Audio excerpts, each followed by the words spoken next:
ఇప్పుడే జీ5 app download చేయండి. చూడండి మీ ఫేవరెట్ టీవీ షోస్ ఎప్పుడైనా ఎక్కడైనా. డాక్టర్ గారు, సాధారణంగా అయితే బాలింతలు అసలు బాగా బెడ్ రెస్ట్ అది ఎక్కువ తీసుకుంటూ వ్యాయామాలు చేయొచ్చో చేయకూడదో, చేస్తే ఏమైపోతుందో అన్న భయంతో సగం మంది అసలు వ్యాయామాలే చెయ్యరు.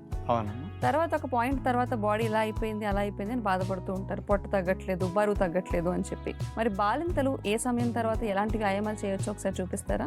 న్యాచురల్ డెలివరీ అయితే ఒక 20 రోజులు నెల రోజుల తర్వాత అన్ని ఆసనాలు మళ్ళీ యథావిధిగా చేసుకోవచ్చమ్మా. సిజేరియన్ అయిన స్త్రీలైతే 4 months పాటు ఏ వ్యాయామాలు చేయకుండా ఆపి ఆ తర్వాత నుంచి వ్యాయామాలన్నీ చేసుకోవచ్చమ్మా. ఓకే. మమ్మీ టమ్మీ అంటారు కదా, మరి ఈ మమ్మీ టమ్మీ తగ్గడానికి సిజేరియన్స్ అందరు ఇక్కడ నుంచి చిన్న బాల్ ఉంటుంది కదా, వాలీబాల్ లాంటిది, అలాంటి బాల్ ఒకటి పెట్టుకుని ఈ బాల్ సపోర్ట్ తో కాళ్ళను కదుపుతూ కొన్ని వ్యాయామాలు చేస్తే ఆ భారం అంతా కాళ్ళది పొత్తి కడుపు మీద పడుతుంది. కాబట్టి మూమెంట్ ఇక్కడ బాగా జరిగి పొత్తి కడుపు భాగంలో ఉండే ఫ్యాట్ తగ్గడానికి, ఆ లూజ్ అయిన భాగం అంతా పొట్టంతా టైట్ అవడానికి చాలా బాగా ఉపయోగపడుతుంది. కాబట్టి అలాంటి స్పెషల్ బాల్ సహాయంతో చేసే వ్యాయామాలు ఇప్పుడు చూపిద్దాం వాళ్ళ కొరకు. డెలివరీ అయిన తర్వాత పొట్ట గర్భాశయం నార్మల్ స్థితికి రావడానికి బాలింతలు చేయవలసిన వ్యాయామాలు 4 ముందుగా వెళ్ళకిలా పడుకుంటాం. ఎక్సర్సైజ్ బాల్ ఒకటి చిన్న తీసుకుని 2 కాళ్ళని చూడండి అలా మోకాల భాగం వరకు 90 degrees ఉండేటట్టు పెడతాం. చేతుల్ని తల వెనకాల నుంచి బాల్తో ముందుకు తీసుకొచ్చినప్పుడు చూడండి ఆల్టర్నేటివ్ లెగ్, ఒకసారి కుడి కాలు ఒకసారి ఎడమ కాలు అట్లా మారుస్తూ కాళ్ళని స్ట్రైట్గా చాపుతూ మరో కాళ్ళని అట్లా ముడుస్తూ ఉంటాం. గర్భాశయానికి చాలా మంచిది.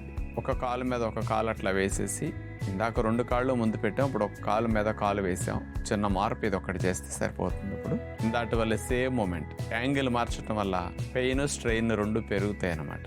ఎడమ కాలు పైన కుడి కాలు వేసాం. ఇలా ఒక 5-6 రౌండ్స్ చేసిన తర్వాత ఈసారి ఎడమ పాదాన్ని కుడి మోకాలు పైన అట్లా వేసేస్తాం. అలా సేమ్ మూమెంట్. లేచేటప్పుడు చేతులు ముందుకు వస్తాయి, బాల్ ముందుకు వస్తుంది, మళ్ళీ పడుకునేటప్పుడు వెనక్కి వెళ్ళిపోతాయి. ఇదే విధంగా చేస్తుంటే అబ్డామెన్కి చాలా మంచిది అన్నమాట. ఇక 3వది, కుడి మోకాలు దిగువ భాగంలో బాల్ అట్లా పెట్టేసి మోకాలను ప్రెస్ చేస్తే బాల్ పడిపోకుండా అక్కడ ఆగుతుంది. ఆ కాలుని అలాగే ఉంచుతాం బాల్ పడిపోకుండా.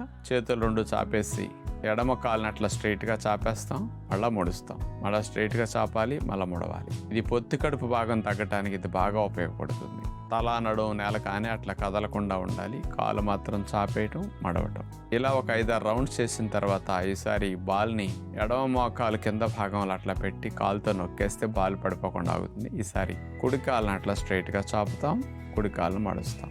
కంటిన్యూస్గా మూమెంట్ అట్లా ఇస్తుంటాం. ఇట్లా ఒక 6-7 రౌండ్స్ చేసిన తర్వాత చివరిగా నౌకాసనం చేసే పద్ధతిలో సీటు మీద కాళ్ళను పైకి లేపి ఆపుతాం. వీపు భాగం కూడా గాలిలోకి లెగుస్తుంది. నీళ్ల మీద పడవ తేలినట్టుగా శరీరాన్ని పెట్టి ఇప్పుడు ఒక కాలును చాపుతాం, మరో కాలును మడుస్తాం. చేతుల మూమెంట్ కూడా కాలు ఎటు చాపితే అటువైపు మనం ట్విస్ట్ చేసి బాల్ని అటు ఇటు మూమెంట్ చేస్తూ చేస్తాం.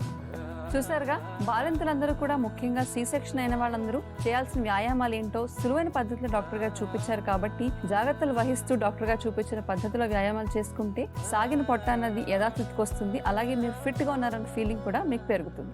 జీ5 యాప్ డౌన్లోడ్ చేసి అన్ని ఎపిసోడ్స్ పూర్తి ఉచితంగా చూడండి.